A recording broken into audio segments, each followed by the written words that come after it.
Electron, proton, neutron என்ன வடிவம் இருக்கு? ஒருத்தரோட உயிரை எடுத்து லேப்ல வைக்க முடியுமா? உயிரை பிடிச்சிட முடியுமா? அப்படின்னு என்ன ஆயிடும்? வேற ஒருத்தர் உயிரை பிடிச்சி இங்க உயிரை விடலாம், அப்படி ஆயிடும்.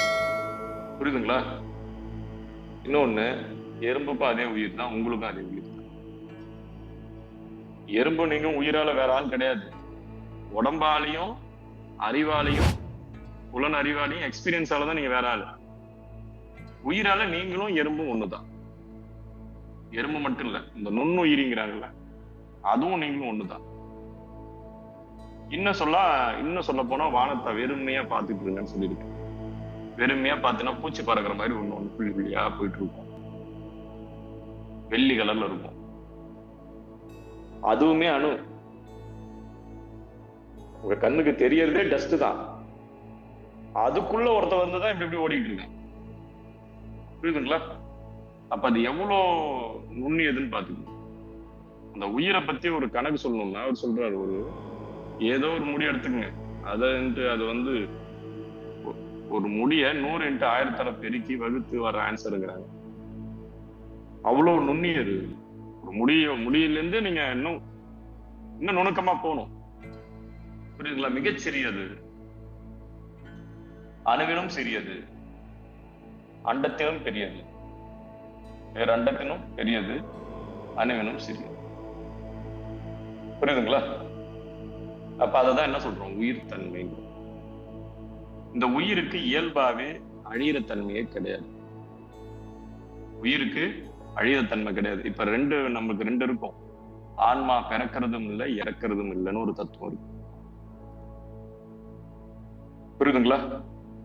ஆன்மா தான் பிறக்கிறது இல்லை, இறக்கிறது இல்லை. அப்புறம் என்ன? நீங்க தான் ஆன்மானா நீங்க பிறக்கிறது இல்லை, இறக்கிறது இல்லை, போக வேண்டியதானே.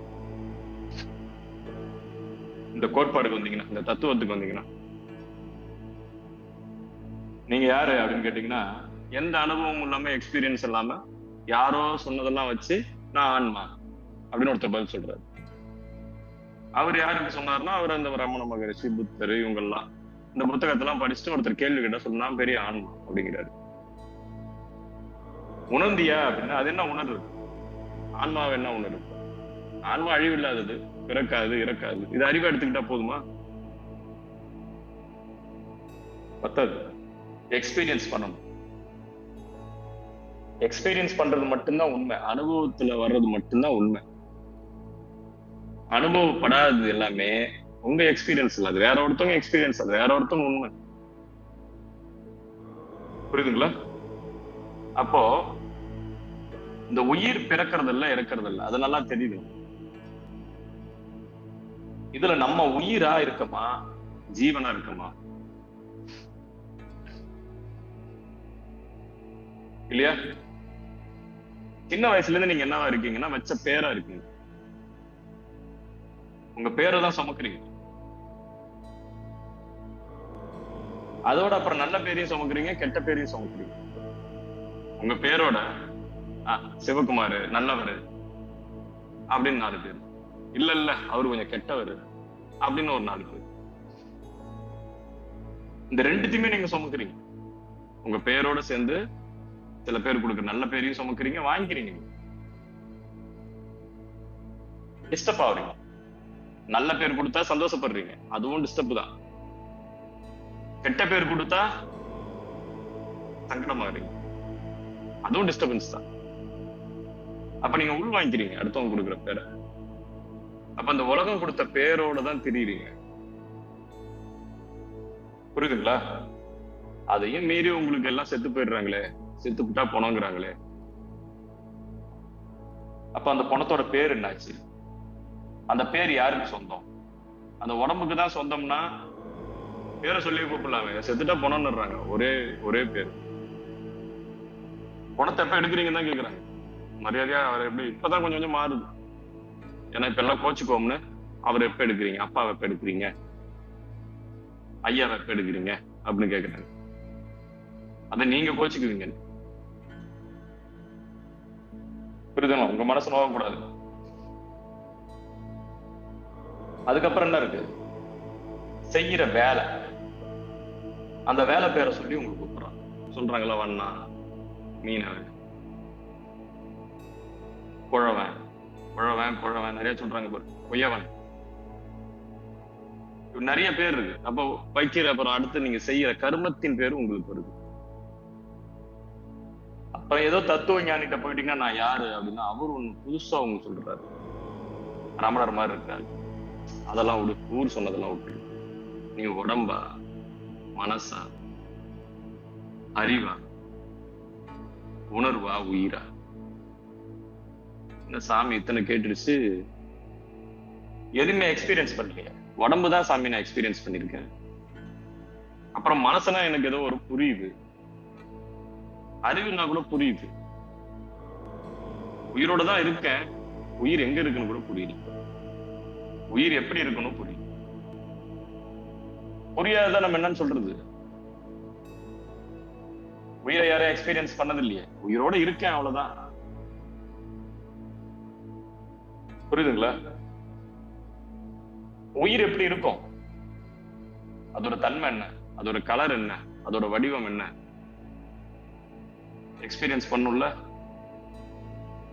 சரி, மூச்சை எக்ஸ்பீரியன்ஸ் பண்றீங்க, எப்படி மூச்சை எக்ஸ்பீரியன்ஸ் பண்ணுங்க? அது ஒரு எனர்ஜி. சுவாசம் சக்தி வடிவம்,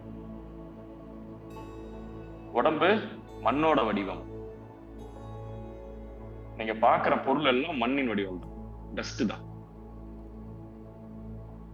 புரியுதுங்களா? சரி, அதுலயே நம்ம உடம்புலயே நம்ம உடம்பு தான் உள்ள இருந்து வந்துச்சு, கரெக்டா? நம்ம உடம்பு தான் உள்ள இருந்து தான் வந்துச்சு. பொம்மைலாம் செய்யறோம், மண்ணுனா ஒரே எலிமெண்ட்ல செய்யறோம், மண்ணுனா மண்ணிலேயே பொம்மை செஞ்சிருக்கோம், பிளாஸ்டிக்னா பிளாஸ்டிக்லயே செஞ்சிருக்கோம், ஸ்பாஞ்சுனா ஸ்பாஞ்சிலே கூட செஞ்சிருக்கோம் பொம்மை. ஆனா நமக்கு மண்டோட கெட்டியா இருக்குது, சதை இருக்குது, தோல் இருக்குது, நரம்பு இருக்குது. புரியுதுங்களா? இந்த படைப்பு எப்படி, இது எப்படி சாத்தியமாச்சு? எலும்பு எப்படி வந்துச்சு? எலும்பு எப்படி வந்துச்சு சொல்றோமா? சரி, ஒரு நெருப்பு இருக்கிற இடத்துல டஸ்டோட ஃபார்ம் என்ன? ஒண்ணும் இல்ல, செங்கல் சூளை தெரியும் உங்களுக்கு, செங்கல்லாம் செய்யறாங்கல்ல, சாதாரண மண்ணு தான், தண்ணியை போட்டு தொடரல. புரியுதுங்களா? அந்த தண்ணிக்கு போயிடாது, தண்ணியை போட்டு குழைச்சு அதை உதைச்சி பக்குவப்படுத்தி இல்லையா, அது ஒரு ஷேப் கொண்டு வந்து பரட்டி போட்டு காய வச்சு அதை அழகா கொண்டு போய் மரங்கள்லாம் வச்சு அடுக்கி எரிய விட்டுறேன். அதுல எத்தனை வடிவம் வருதுன்னு பாருங்க. உருக்கு கல், நெருப்புக்கு பக்கத்துல இருந்தது உருக்கு கல், பாறை மாதிரி இருக்கும், உடையாது. அதுக்கப்புறம் வெந்த கல், அதுக்கப்புறம் வேவாத கல் வருதா? ஒரே இடத்துல ஒரே தயாரிப்பு தானே. அப்போ உஷ்ணம் அதிகமா இருக்கிறதுக்கு உஷ்ணத்தோடைய தன்மையிலிருந்து குறையுது. அப்போ அணு நம்மளது ஒரு அணுவா இருந்துச்சுல, ஒரு அணு 2 அணுவா பிரிஞ்சது இல்ல. ஒரு இந்திரியத்துல இருந்து ஒரு அணு ஓடிச்சு, கருமுட்டைக்குள்ளேயும் சக்தி இருந்துச்சு, 2 சேர்ந்துச்சு, தன்னை தானே பிரிச்சுக்கிட்டு மல்டிப்ளை ஆகுது. ஃபர்ஸ்ட் கூட்டுது, அப்புறம் பெருக்குது, அப்புறம் வகுக்குது. கரெக்டா? அப்ப என்ன பண்ணுது? வகுத்து உருவாக்குது இல்லையா? அப்ப ஒண்ணும் தனித்தனி இண்டிவிஜுவல் செல்லா மாறுது. கரெக்டா? ஒரு செல் 2ஆ மாறுது, 2 4ஆ மாறுது, 4 8ஆ மாறுது, 8 16ஆ மாறுது, 16 32, இப்படி போயிடுது, இப்படியே போயிட்டே இருக்கு, பெருகிக்கிட்டே போகுது. அப்ப உடம்புக்கு தேவையான அத்தனை செல்ஸ் வந்துருச்சு. அடுத்தது ஹார்மோன்ஸ் உருவாக்கு.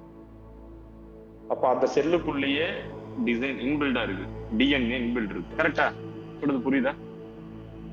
டிஎன்ஏல இருக்கு இத்தனோண்டு புள்ளில, புரியுதுங்களா? சிவம் பாதி சக்தி பாதியா இருக்கு. இடபாகம் வலபாகம் சொல்றோம்ல, அதுதான் சக்தி இடபாகம்னு வச்சுக்கோங்க, சிவன் வலபாகம்னா 2 சேரும் போது 2 பாகத்தையும் உருவாகுது. அப்ப ஒரு ஆர்கன்ஸையும் உருவாக்கிட்டே இருக்கு இல்லையா? அப்போ இந்த இடத்துல உயிர் இருக்குதுன்னு வச்சுக்கீங்க, சுத்தி மண்டை ஓடு. நெருப்பு இருக்கிற இடத்துல எப்படி இருக்குன்னு சொன்னா கெட்டித்தன்மை வந்துடுதா? வந்துடுதா? இப்ப நீங்களே கீழே போறீங்க, லாவாலாம் தெரியும் உங்களுக்கு, வந்துட்ட பிறகு பாறையா தான் மாறி உருகிட்டு போவோம், அப்புறம் உடைக்க முடியாது, பாறையாகும். அதுல இருந்துதான் மண் உருவாகும். அதே மாதிரி நமக்குள்ள எலும்பு, நரம்பு, சதைகள், இந்த டிஎன்ஏ. டிஎன்ஏ என்னன்னா இது ஒரு அறிவு. அம்மாவதும் அப்பாவதும் சேர்ந்த அறிவுல கண்ணு, மூக்கு, காது எப்படி வரும் எல்லாம் டிசைன் ஏற்கனவே டிசைன் பண்ணியாச்சு. போனான் பாருங்க, அவன் ஒரு டிசைன் எடுத்துட்டு போயிட்டான். இந்த ப்ளூ பிரிண்ட் இருக்குல்ல, இந்த ப்ளூ பிரிண்ட் அவன் எடுத்துட்டு போயிடுச்சு உள்ள. அந்த ப்ளூ பிரிண்ட் கூட என்ன பண்ணுது, அந்த சக்தி சேர்ந்து அந்த ப்ளூ பிரிண்ட ஆக்கம் பண்ணுது, உருவாக்கம் பண்ணுது. ஃபர்ஸ்ட் கருவாக்கம் பண்ணுது, அப்புறம் உருவாக்கம் பண்ணுது. அப்ப முழு உடல் உருவாயிடுச்சு. இப்ப உயிர் எங்க இருக்குன்னா உடம்பு முழுக்க இருக்கு உயிர்.